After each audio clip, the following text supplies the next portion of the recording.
Okay. This is fucking funny as shit. Your God is one. There is none else beside me. Of what Jesus taught and what the Old Testament teaches, that there is no other God, there is no other power. And yet Christianity gives the devil so much power. What?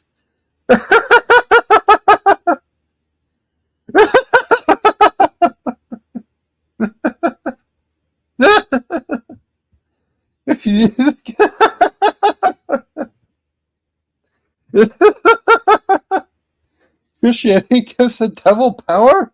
What? What a terrible fucking take. Well, let's keep going, though. That's why Jesus said, "Don't call me Lord, Lord, and not do what I say." Why do you call me Lord, Lord, and not do what I say? Not everyone who says to me, Lord, Lord, will enter the kingdom of heaven, Right. but only the one who does the will of my Father. So it's like we have two completely opposite gospel messages.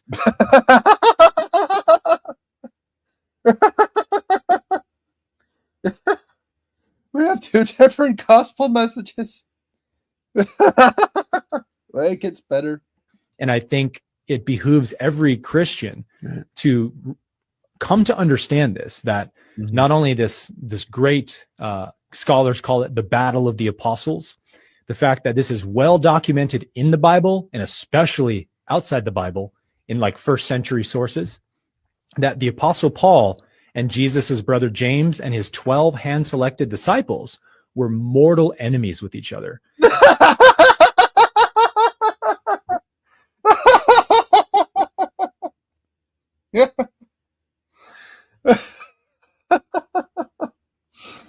I'm pretty sure no serious scholar thinks that, bro. I guess that's what you get with sola scriptura. They're at war with one another.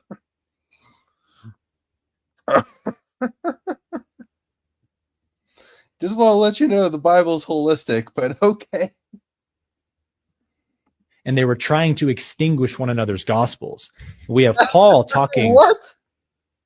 about Jesus's disciples in his own writings, how the gospel of Jesus was replaced by the gospel of Paul. When you see it, you can't unsee it, and it behooves every. You can't unsee it, really. Okay, religion, faith. Show me where the apostles were at war with one another. You freaking goof.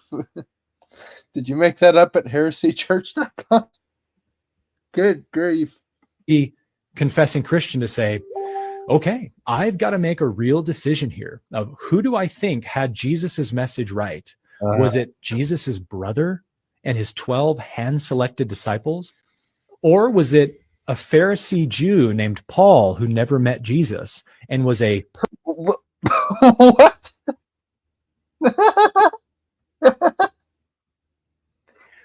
Paul never met Jesus? What stopped him from killing Christians, you dumb kook? Oh, because it was a vision. He didn't actually meet. What the fuck? persecutor of Christians most of his life until his big conversion experience. Which, yeah. By the way, how did he convert again? Mr. Never Met Jesus? which of those two camps do I trust more? Knew Jesus's message better? Right. Would it knew Jesus? Hippie Jesus, feminist Jesus. That's the Jesus I like. I like the gays Jesus. I think it gets the things in my bum holes.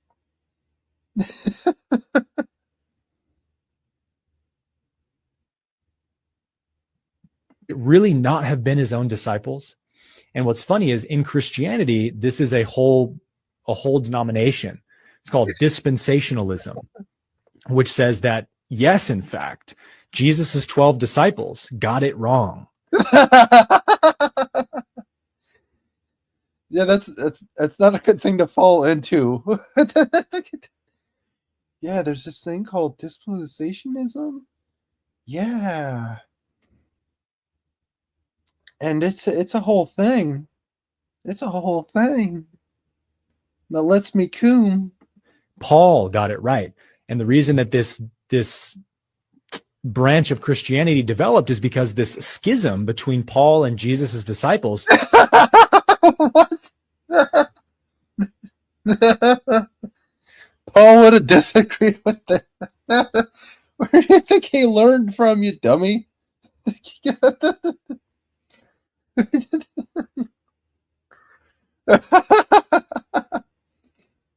Is so obvious and clear and undeniable. Oh yeah, it's so obvious. Christians show me one verse, bro. Dummy. Can't just pretend it's not true anymore. So like Paul says, we can't pretend it's not true anymore. Guys, St. Paul wrote a different gospel than the 12 disciples. Oh my God. Jesus abolished the law of Moses. Paul said that the law was a curse. The law of Moses was a curse, and we're no longer under the curse thanks to Jesus' death. But what did Jesus say? And Jesus said, I have not come to abolish the law, but to fulfill it. It's in the book.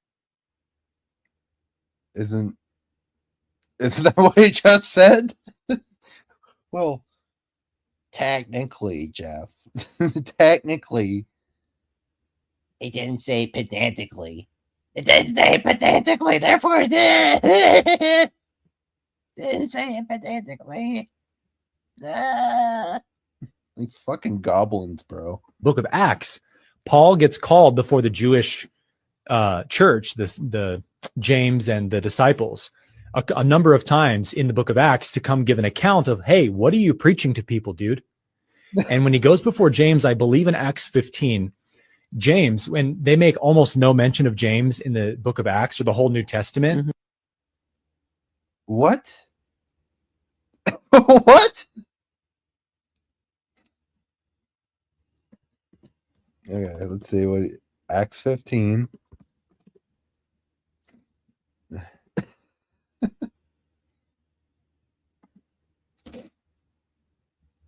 Okay, let's see. God, this guy is a fucking idiot. Which is like a huge scandal because this is the appointed successor of Jesus and his own blood brother. That's false. Jesus didn't have any blood brothers, dude. What are you smoking?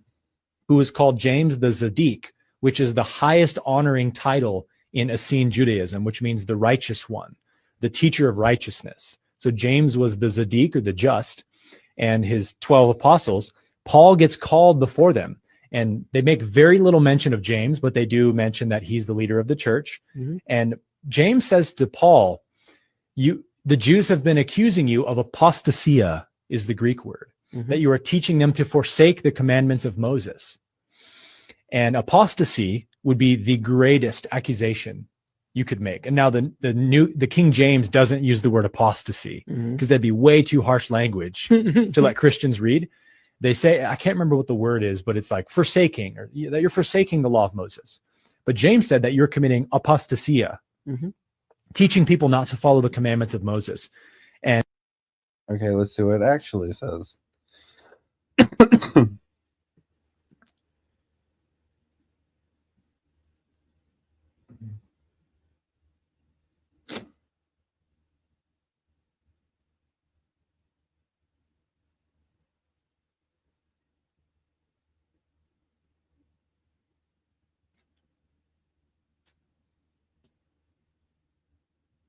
Okay, so far I do not see Paul having to give an account to anyone.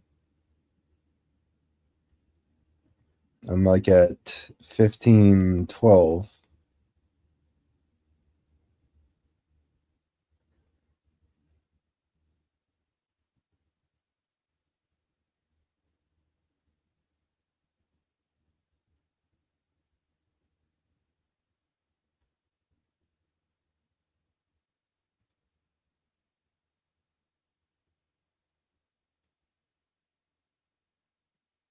Okay.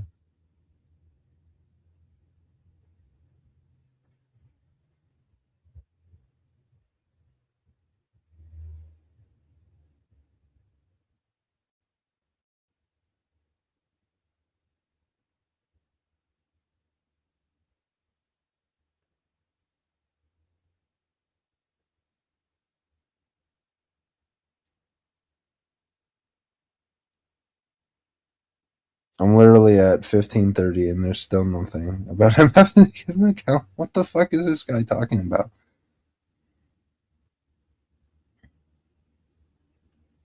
Okay, I made it from, he said, Acts 15. I went from Acts 15 all the way to 1541. Whatever this guy's trying to say is in the Bible, I'm not seeing it. So he's just making shit up. And Paul essentially denies it. No, I would never teach that, which of course he was all through his epistles. The law of Moses is a curse. Don't follow it. It's Jesus abolished it. But when he's in front of the disciples, he's like, oh, I would never teach that. And they make him take the Nazirite vow to prove to everybody that he's not anti-law, but that he obeys the law. Mhm. And he takes this the 7-day vow where he purifies himself and all this stuff. And so it's this scandalous thing that the apostles are trying to call Paul into account for his teachings. Where? I just looked all through Acts 15. Where? So in the Dead Sea Scrolls, Oh. this is the amazing story of the Dead Sea Scrolls, that they were discovered in 1947, I believe. Mhm. And very quickly, the Vatican sent its team over to the Dead Sea Scrolls.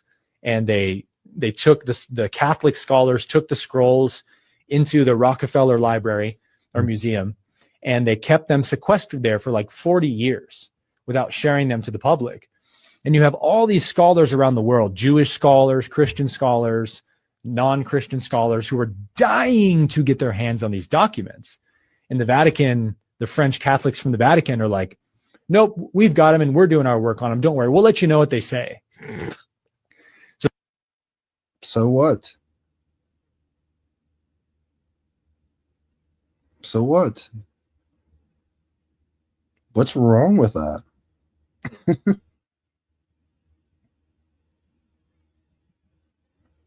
So thanks to the work of a couple scholars named Robert Eisenman and Michael Wise in the late 80s, early 90s, they went to legal war with the Vatican scholars, saying, you guys don't have the right to keep these documents to yourself. Why wouldn't they have the right?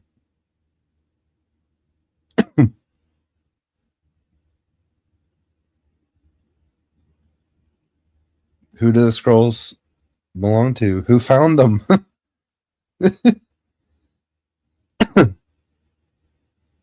Yourself. And they eventually won, and the Dead Sea Scrolls were released to the public, and then all the scholars started tearing into them. And now what the Vatican scholars, the Catholic scholars, said was, oh, these are a bunch of scrolls by an ancient sect called the Essenes. And so they're not Christian documents. They're not from the early Christian movement. Don't worry, nothing to see here. Just a couple hundred years before that from the Essenes. And what's funny is there's no mention of the word Essenes in the Dead Sea Scrolls. Everything that we know about the Essenes, from like Josephus and Pliny and Philo, that they were vegetarians, they were super anti-war pacifists, they lived in the Qumran desert, on and on and on. All the documents in the Dead Sea Scrolls are very opposite of that. They're very, like, they call them the zealots. They're very zealotous documents, meaning they're all about the end of the age. They're apocalyptic, they're messianic, they're about going to war with the dark forces of the world, and this great apocalypse is coming where God's going to judge everyone. And they're very warlike almost. So the Christian scholars and non-Christian scholars are going over these documents being like, there's no mention of Essenes here. Like, there's some correlations, but like there's a whole lot of other stuff here that's making us scratch our heads. And one of the words that is in the Dead Sea Scrolls is the Nasarim and the Ebians, which means the poor ones. And so the Ebionites is a sect of early Christians that first, second, and third century scholars and historians document that they were vehemently against Paul the apostle. They called him an apostate. They said that he was deceived by a demon who was pretending to be Jesus in order to corrupt Jesus's gospel. And when you study the Dead Sea Scrolls, there's these themes that keep appearing. They talk about the Zadik,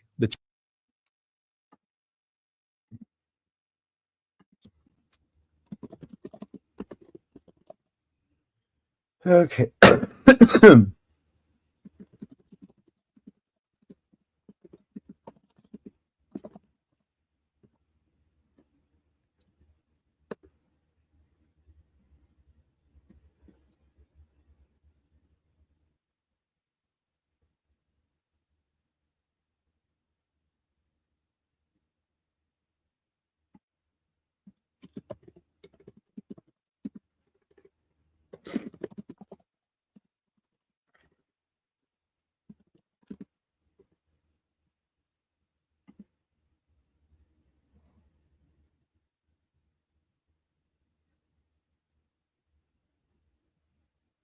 Okay, so Galatians 2:11-14, maybe. Let's see what we got there.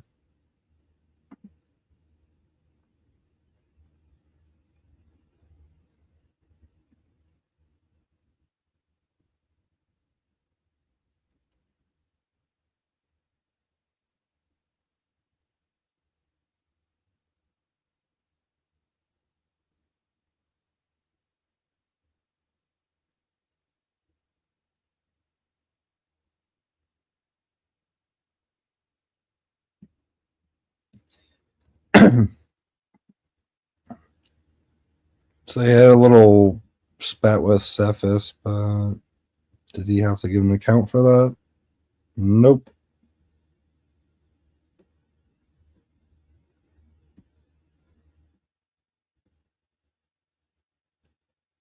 So, this guy just makes a bunch of shit up. Oh. That's enough of that.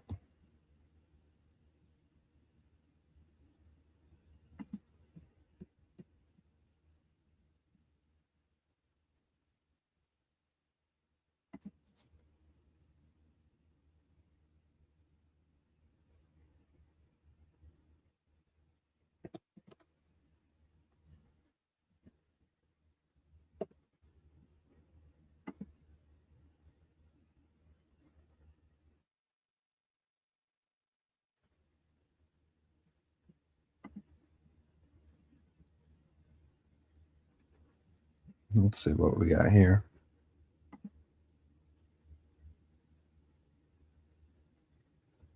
Orthodoxy not as traditional as it seems.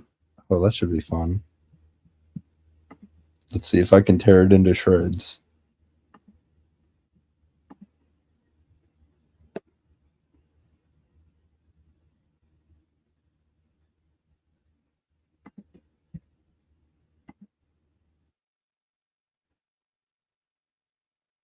Very soon experience what we in the church are experiencing. Mm, 20 years ago, felt like we were on top of the bloody world. All Right. these Protestants flooding into the church, Right, right. JP2, Benedict.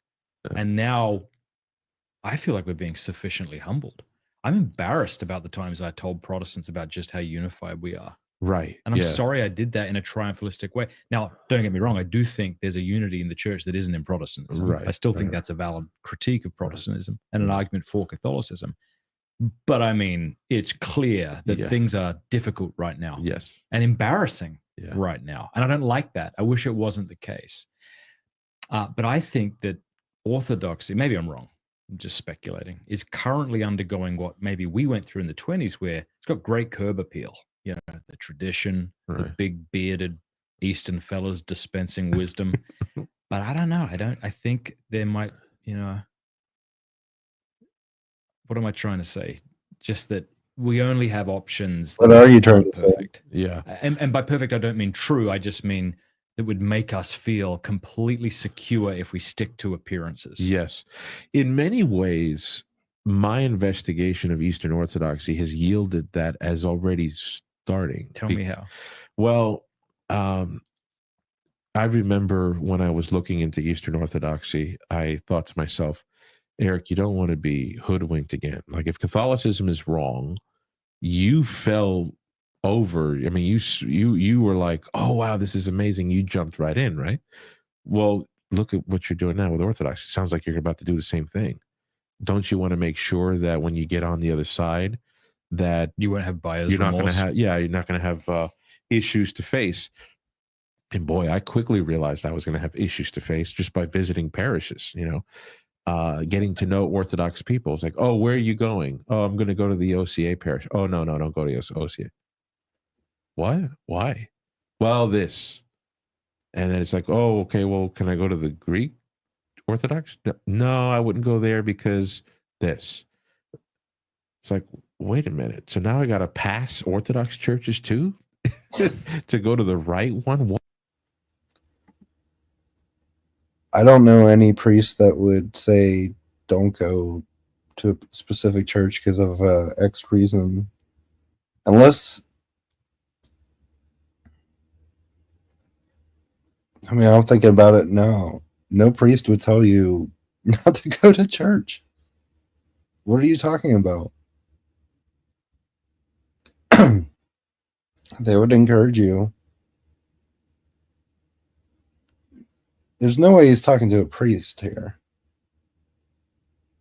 Maybe like another goer, like, oh yeah, don't go there because duh. I'm like, well, okay. But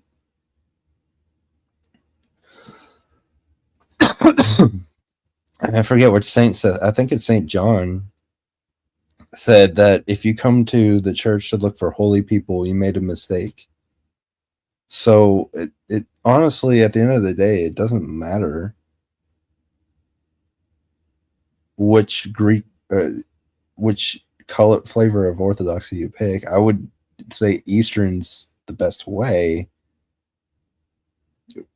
but you're already holding yourself back because there's imperfect people going, oh, we don't like this about it. Well, so what?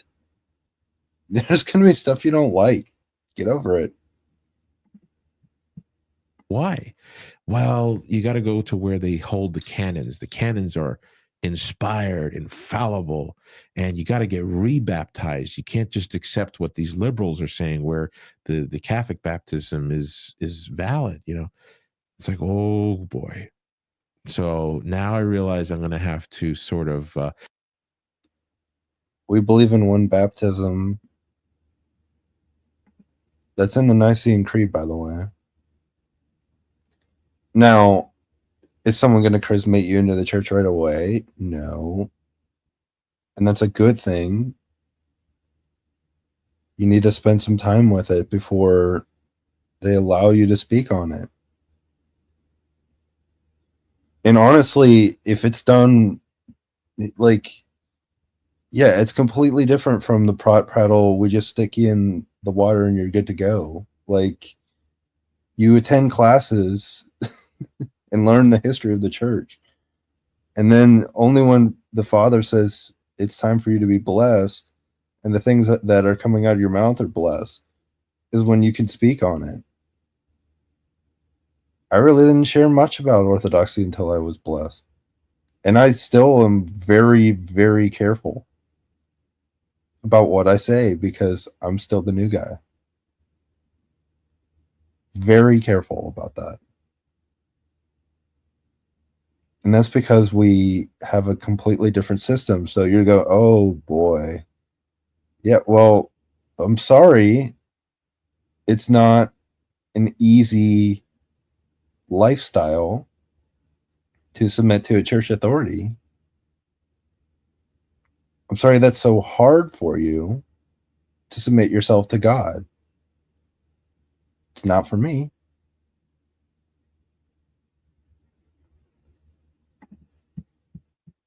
I can't just come on board. I'm going to have to come into the captain's cabin. And Yeah. Well, good. Good. Yes. That's good. It's called patience. That's how you learn it. And wisdom. And by the way, that is the traditional way of doing it. You don't just get your head dunked and then you're good. That's done for a reason. verify if he's driving the ship right. Kind of like what I'm doing now in the Catholic Church. And so when I started doing that, I realized, oh, wait a minute, there's a history of this. Back in the early 1900s, there was the development of a new calendar in Greece. Like today, we call them the new calendarists, right? Well, that's just a name. It came with a whole bunch of other things that they call ecumenism. And that hit the Orthodox Church before it hit Catholicism. It hit Catholicism like in the 50s and the 60s. Is this what led to the old Russian believers breaking off? No, that was previous. Yeah, okay. That's previous. Yeah. That's another interesting one. But in any case, without going into too many details, there's just so many names, so many things that have happened. But they themselves have undergone an experience of ecumenism to the point where Orthodox were talking with Anglicans, we're talking with Catholics in a way that blurred that rigid line that the Orthodox want to see, which is outside the Orthodox Church, there is no sacraments, there is no grace, there is no salvation. It's not rigid. I don't know where you came up with this idea. Yeah, we disagree with Protestants and we disagree with Roman Catholics, but that doesn't mean we're not allowed to talk to them and try to work out the distinctions. You guys would talk to an atheist to try to save him, wouldn't you? It's the same idea. Assume for a second that we are the right church and we're trying to lead you to the truth. I actually don't see anything wrong with having conversations with you. Jesus hung out with sinners. So what's the problem? And you're like, well, then it blurs the lines. No, we're strict in that, in terms of we're not just going to change our ways about what we think about things, but we're still going to try to open our doors to you and not treat you, like you're not a human being and you're not a decent, we try to be decent people.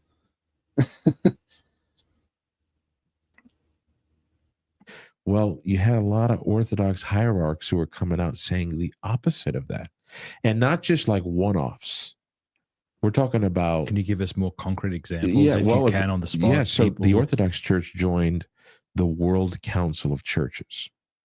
Have you ever heard? Are you familiar with the World Council? I've heard it. I don't know anything about it. Well, it's analogously kind of like the United Nations.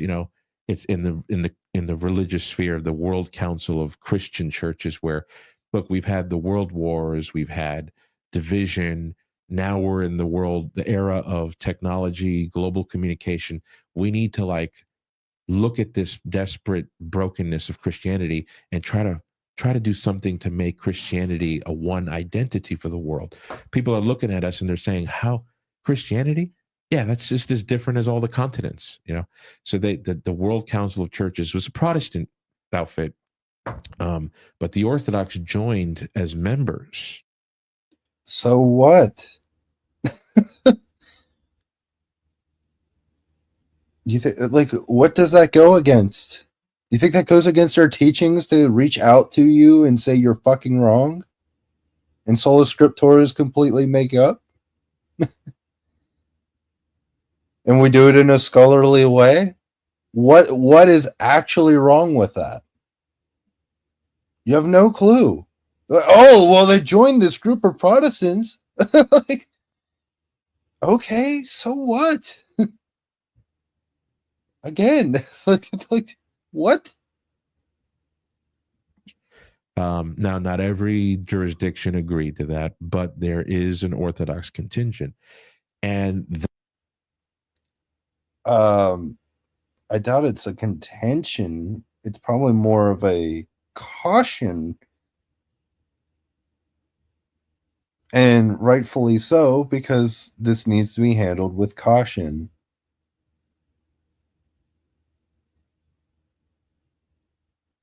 So again, I don't see the issue. And then maybe some parishes are being like, well, are you really going to change their mind or are they going to change yours?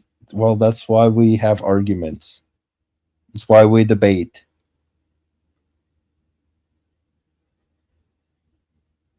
That predated Vatican II. And so they were already in the ecumenical dialogue about what do we share in common with the Anglicans, with the Protestants. That's a good idea too, because if we can find common ground, we can help bridge the gaps. I do this all the time. I extend olive branches. We believe this, it's just taught a little differently. We agree with you here.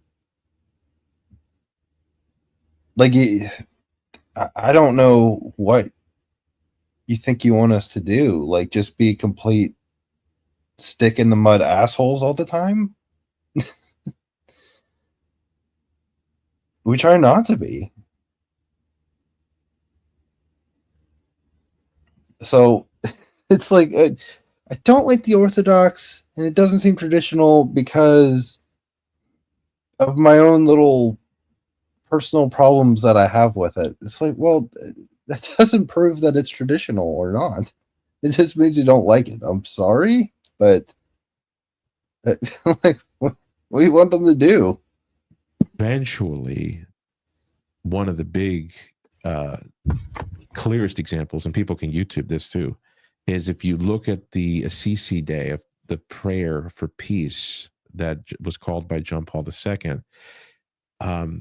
Yeah, you people know it for all the Hindus and the Buddhists and all those other people who were there, but it's not often seen that members, delegates, representatives from all of the Orthodox churches came. I want to say even of Moscow. I'm certain of that. That was in 1986. Okay. He's like, I speed him up or something. This guy's boring me to tears. So a couple decades after Vatican II. And they're there side by side. Interesting. So if you want to impugn the Catholic Church for this particular prayer day, you're going to have to also equally impugn. You have to, because they were on board. They were on board. Nobody was disciplined.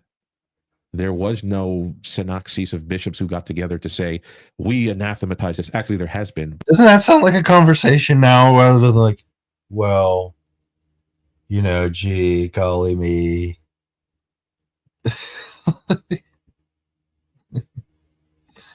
Wait, there you go, like right here. That's so much better, dude. God, this guy was a, well, I don't like the Orthodox Church because many reasons. But those Orthodox churches are not in the 14 autocephalous Federation of Worldwide Orthodoxy. They're called the old calendarists that have broken away from communion with the main bodies of the Orthodox Church. No, they have all kinds of anathemas to throw and launch at the they call it world orthodoxy. So like today, the Sedevacant to say the Vatican II pseudo church. You hear that from like the Ivan brothers or whatever. Well, the Orthodox, the true canonical Orthodox, the true Orthodox, they refer to the wider body as world orthodoxy. They're the ones that have fallen victim to perennialism, ecumenism, liberalism, and all that kind of thing. And they have lots of data to show for it. The Patriarch of Constantinople today, Bartholomew, with all due respect to him, he has made public statements that are just very concerning. Such as? Well, with the legitimacy of Catholic Christianity. He has only made strides to make it seem as if Catholics, Pope Francis, the Vatican, that's a valid expression of Christianity. Why else would you be coming to the election of a new Pope? Why would you be? I would have to hear these myself in order to verify that. I'm sure the thing of it is they agree with us, we don't agree with them. So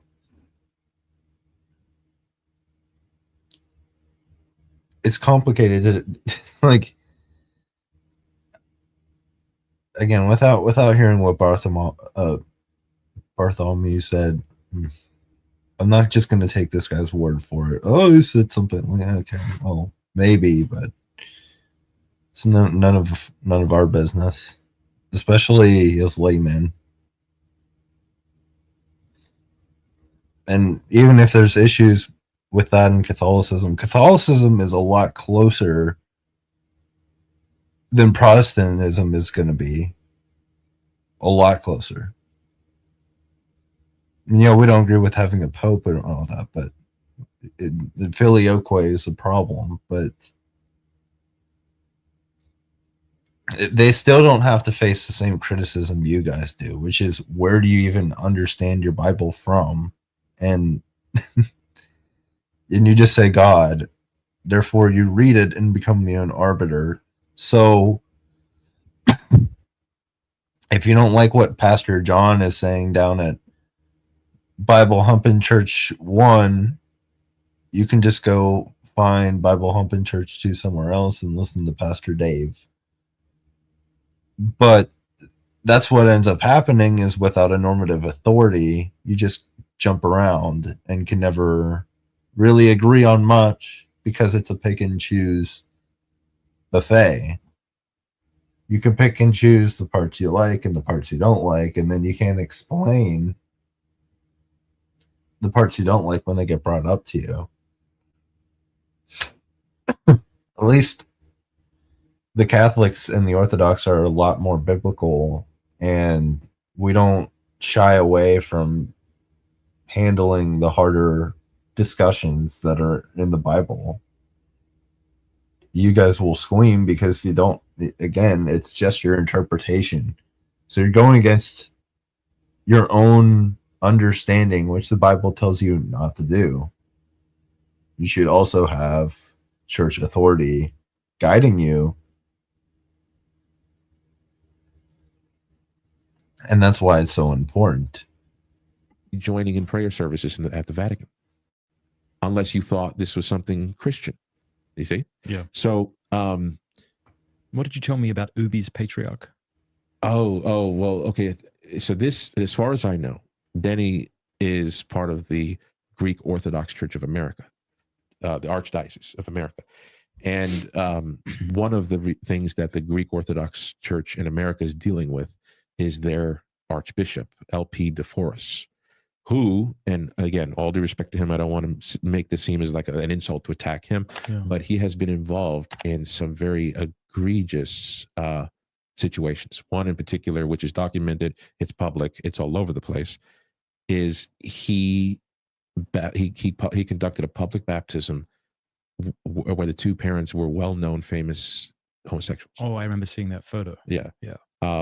I think. Did he have like a doctrinal corner to defend himself with? He might not have known.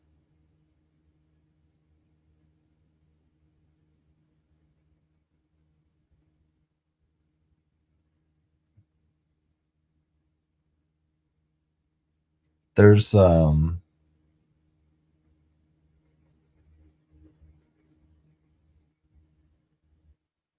things you can do regarding that. And by the way, and I would have to, again, this is like, I think I'm better than a priest, is what he's saying here. I'm not saying I am personally, but that's what he's saying. I know more than my priest. I'm better than my priest.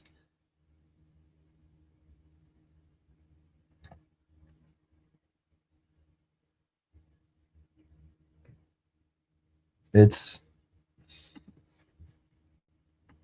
well, the baby's not guilty for the parent. Did he said, he tried to come out and give what the conservative defense might be for that, but Orthodox were not happy about that.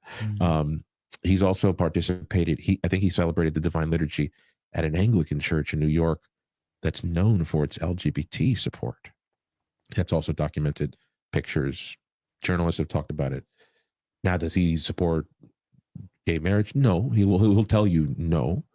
But he sounds very similar to. It's sort of like James Martin. It sounds very similar to that kind of thing, you know. Look, you could do your research. The people listening can do your research. I don't want to distort reality. This has just been common news now. Yeah. This is not like breaking news. This has been around for a long time. My Orthodox friends all tell me this is happening, but here's what they'll say. But this is okay. I mean, it's not okay, but in Orthodoxy, those are BB guns. That's a wet noodle. it really is. It is a wet noodle.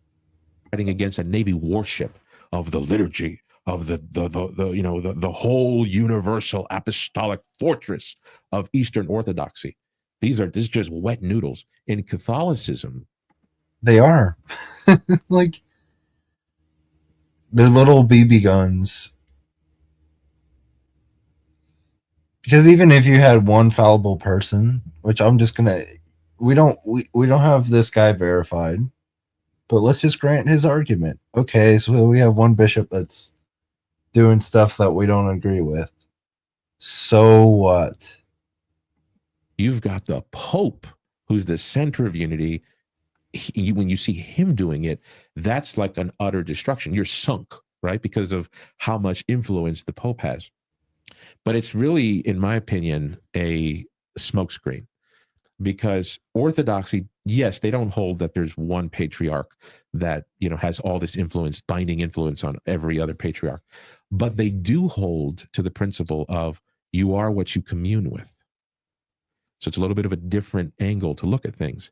In the early church, if a bishop came out as a heretic, and then his successor was a heretic, and then his successor was a heretic, and then neighboring churches joined that heresy, but then there was Orthodox churches communing with those churches, and everybody knew about it, they would have said that's utter chaos, that there's no way, that's a contamination on all of those churches, because they're all in communion with each other.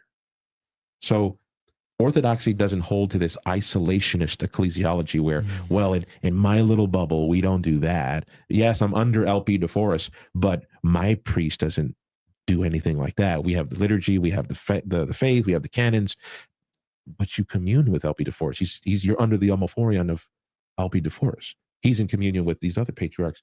They've all been tolerating Bartholomew. So in other words, it's not just an issue of, well, I've got this fortress in my isolated bubble. Yeah. Your bubble is linked with other bubbles, and that bubble is linked to other bubbles, and those bubbles are still in communion with this liberal situation. And so it may not be a defeater to Orthodoxy. You know what it makes me think of, honestly, though?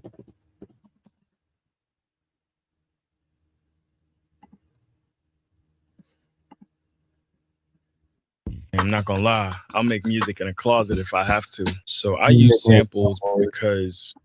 Do you live around here? I live right here in this van with my kitty. I see. Have you read the Bible?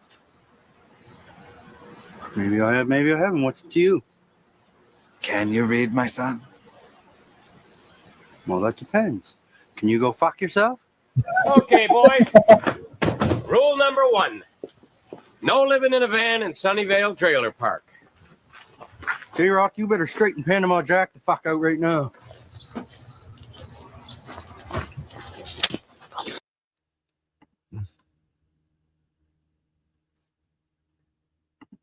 He's like, bubbles. Oh, whoops. Shoot. I need to make this sound. Do you know where my dad is? Honey, your dad's probably back at the pet store. Pet store? Yeah, like I'm from. Which one is it? I'm from the ocean. Oh, yeah, oui. Ouh la mer. Voilà.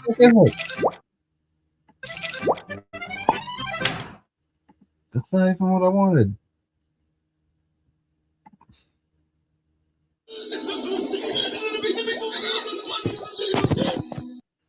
That's what I wanted. Bubbles. But it would be, from a patristic lens, a very serious problem to just have hierarchs in communion with liberals for years, where in an era of global communication, everybody knows. Oh. We shouldn't commune with the liberals. I don't know. Is that what your priest would say? Knows about it, but nothing is done about it. That's a serious issue.